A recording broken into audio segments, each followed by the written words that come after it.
bez te noge.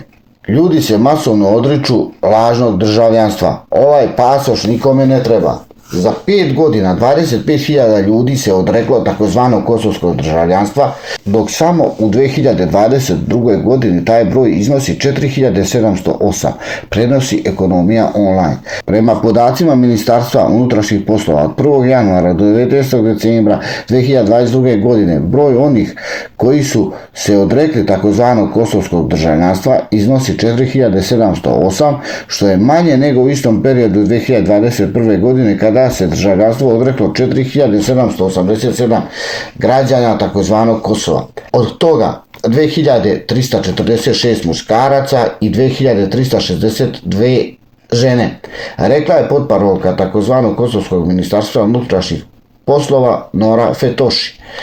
Fetoši kaže da su glavni razlozi zbog kojih se građani odriču državljanstva prvenstveno ti što mnoge zemlje Europske unije ne dozvoljavaju dvojno državljanstvo, uključujući i neke zemlje koje nisu deo Europske unije.